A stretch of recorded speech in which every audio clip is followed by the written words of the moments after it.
ሰላም ውድና የተከበራችሁ የኢለን ዩቲዩብ ተከታታዮች እንኳን በደህና መጣችሁ።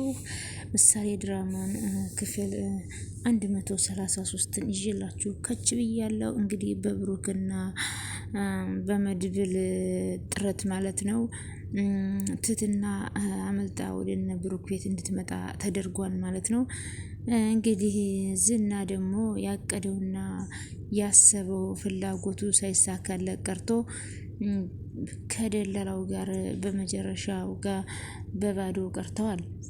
ዝናም እንግዲህ እጅጉን በጣም ተናደደና በጣም ተበሳጨ። ጠበቃውንም ማንቆርቱን ሲጥ አድርጎ ሲያፋጥጠው ጊዜ እባክህ ዝና ስለ ወንድም ልጅ አምላክ ብለህ እኔን ምንም ነገር አታድርገኝ። እኔ እኮ ምንም ያደረኩት ነገር የለም። በእርግጥ ትትና እጅግ በጣም ጠንካራና ለየት ያለችና ጎበዝ ሴት ነች። እሷ ይሄን ለትትና እንደማይገባትና ልክም እንደማይሆን አውቃለሁ። ሆኖም ግን ልትረዳኝ እፈልጋለሁ። ትትናም እንዳጋጣሚ እቀፈኝ ሳመኝ ብላኝ ስልኬን እንዴት እንደወሰደችውና እንደደወለች አላወቅኩም ብሎ እንግዲህ ትህትና ማለት ነው እቀፈኝና ሳመኝ ብለው ጠበቃውን ሸውደዋለች ማለት ነው። እንዴት አድርጋ ስልኩንም እንደዘረፈችው ከዛም እንግዲህ ከጠበቃው ስልኩን ከወሰደች በኋላ ከወጣ በኋላ ነው የደወለችው ለነ መድብል ማለት ነው። እንግዲህ በደስታ ተሞላችና ያየችውን ነገር ማመን አቅቷታ። መድብልም ደግሞ ትህትና አንቺ በጣም ጥሩ ሰው ነሽ፣ መልካም ሴት ነሽ። ሆኖም ግን ከሚሆነውና ከምናገረው በላይ ለአንቺ ያለኝን ስሜት በጣም ደስ ይላል። ብሩኬም ደግሞ ከሚበለው በላይ ትህትናን ወደዳትና ትህትና አንድ ጥያቄ ልጠይቅሽ ወይ አላት። ብሩክ አንተ ከዛ ከቦታ ላይ ስለወጣህ በጣም ደስ ብሎኛል። ሆኖም ግን ዛሬ ላይ ከምለውና ከምነግረው በላይ እጅጉን በጣም ደስ ብሎኛል። ቃልህን ጠብቀህ በስርዓት መተህ እኔን ከወንድሞቼ ጋር ስላስፈታኸኝ በጣም ደስ ብሎኛል ብላ ብሩክን ለብሩክ እንግዲህ ትህትና ደስታዋን መግለጥ ጀመረኝ ማለት ነው። ከዛ መከራና ከዛ ጭንቅ መውጣትህ በጣም ደስ ብሎኛል። ያው እኔም አደራ ብዬህ ነበርና ከዛ ስላወጣኸኝ እኔንም ወንድምህ ልከህ በጣም ደስ ብሎኛል ብላ ትህትና ማመስገን ጀመረች። እጅጉን በጣም ተገረምና እኔም ምንሽ ትህትና አንቺ ባለትዳር ነሽ እንዴ ብሎ ሲላት አይ አይደለሁም ባለትዳርም አይደለሁም ብላ እኔ የቤተሰቦችን ገንዘብና የቤተሰቦችን ከብትና ንብረት ሞጥጥ አድርጎ ዝና በልቶብኛል። እኔ እንግዲህ ትህትና እንግዲህ ወደ ውጭ ሀገር ሂዳ ለቤተሰቦቿ አሳልፋለሁ ብላ ነበር።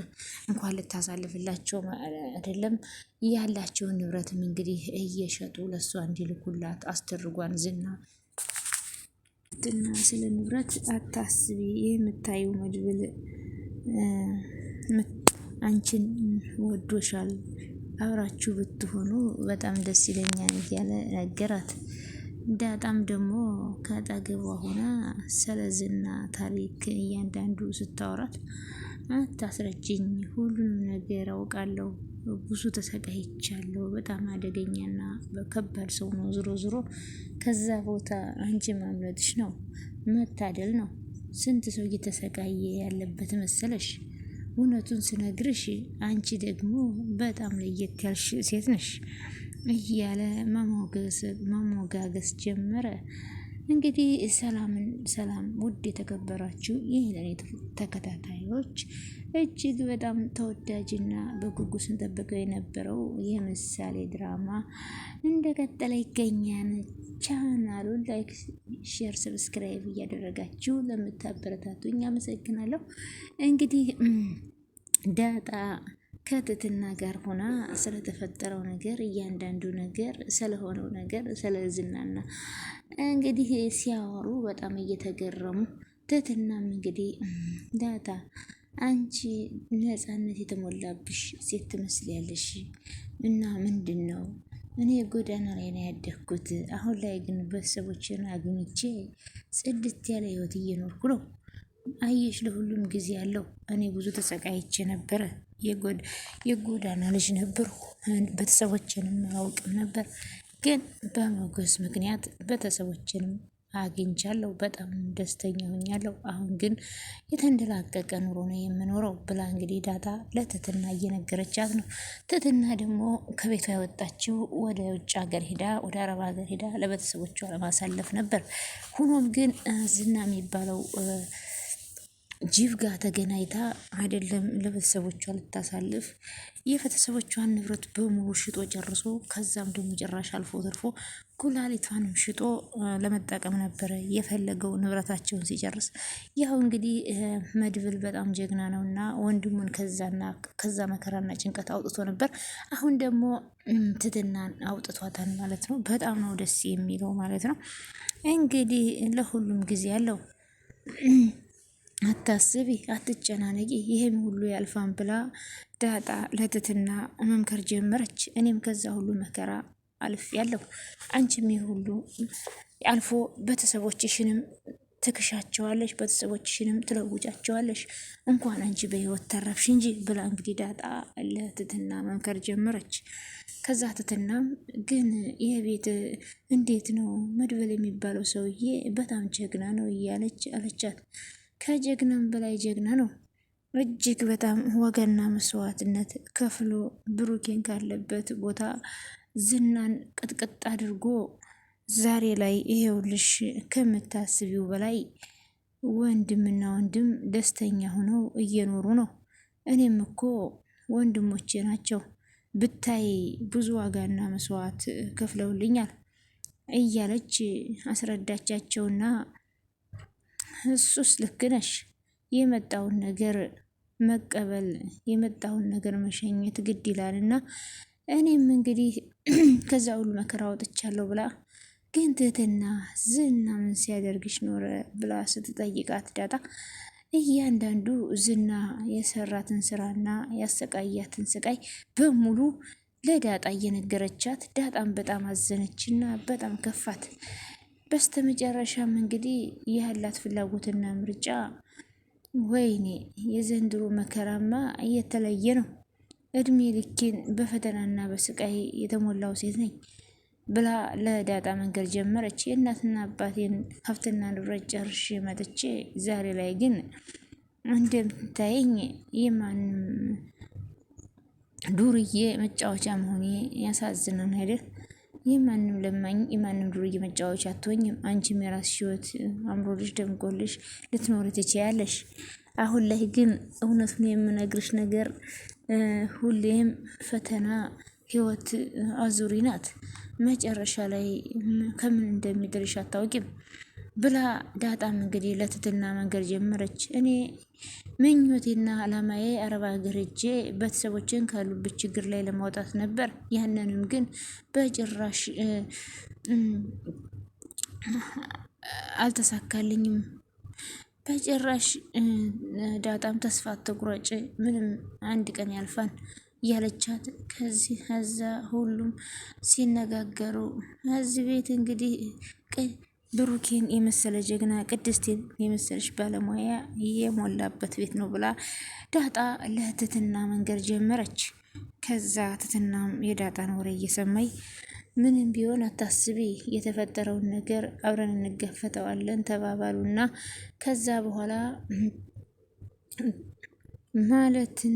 ማህሌትና ኤፍራታ ደግሞ የለመዱትን ከባድ ማህሌትና ኤፍራታ እንግዲህ የለመዱትን ከባድ ጦርነት ቀስቅሰዋል።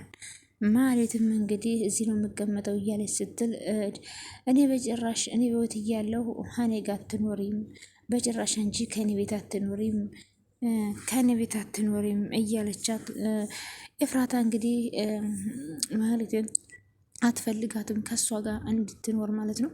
ማህሌት ደግሞ ዙራ ዙራ ያው ኤፍራታ ጋር ነው የምትሄደው ማለት ነው።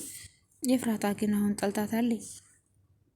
ከዛም እንግዲህ እያንዳንዱ ያደረገችውን ነገር የክፋትና የተንኮል ጥግ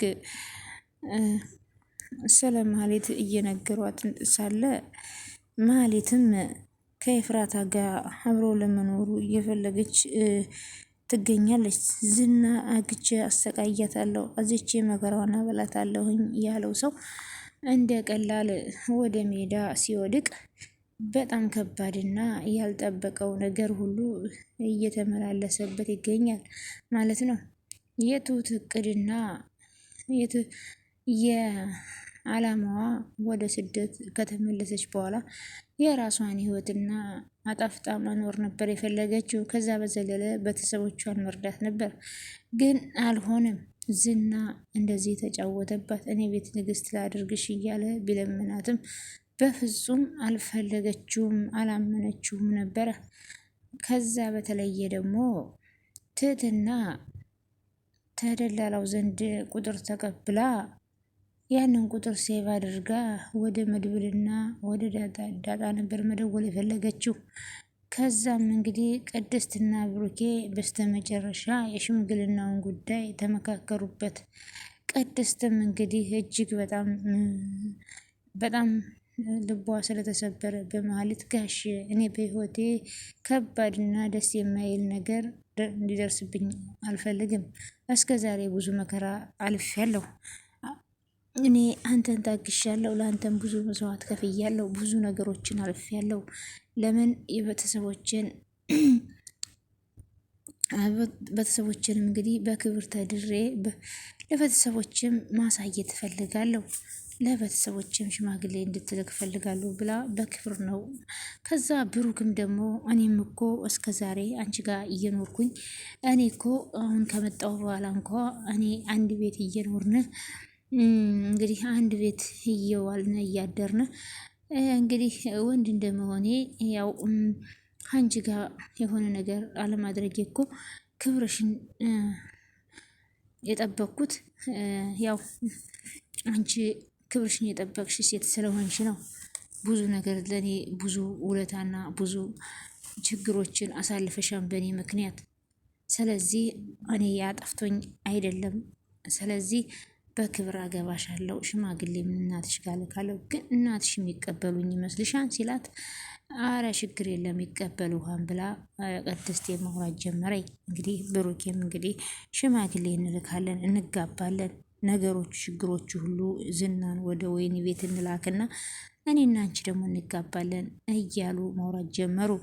ከዛም እንግዲህ ትዳሬን ይዤ አሙቄ አድምቄ በሰላም መኖር ነው የምፈልገው። ከዛ በዘለለ ግን እንዲህ አይነት ፈተናዎችና ስቃዮች እንዲደራረቡብኝ አልፈልግም ብላ ለብሩክ ማውራት ጀመረች። ቅድስት አንቺ በጣም መልካምና ጥሩ ሴት ነሽ፣ በክብር ነው አንቺንም ማግባት የምፈልገው። አሁን ትህትና የምትባል ሴትዮ ከገባችበት ቦታ ላይ እናውጣትና እኔና አንቺ በክብር እንጋባለን ብሎ ለቅድስት ነገራት ማለት ነው። ለማንኛውም የቅድስትና የብሩክ ፍቅር ደስ ይላል፣ መጨረሻውን ያሳምርላቸው። ሁላችሁም ላይክ፣ ሸር፣ ሰብስክራይብ ስለምታደርጉኝ ከልብ አመሰግናለሁ። በያላችሁበት የውድ የቻናል ተከታታዮች ሁላችሁም በያላችሁበት ሰላማችሁ ብዝት ትርፍርፍ ይበልልኝ። ፈጣሪ አምላክ የምንወዳትን እምዬ ኢትዮጵያን ይጠብቅልን፣ መሀሏን ገነት ዳሯን እሳት ያደርግልን እና ሁላችሁም ላይክ፣ ሸር፣ ሰብስክራይብ ማድረጋችሁን አትርሱ። አመሰግናለሁ ስለነበረን ቆይታ። ባይ ባይ ውድ ቤተሰቦች።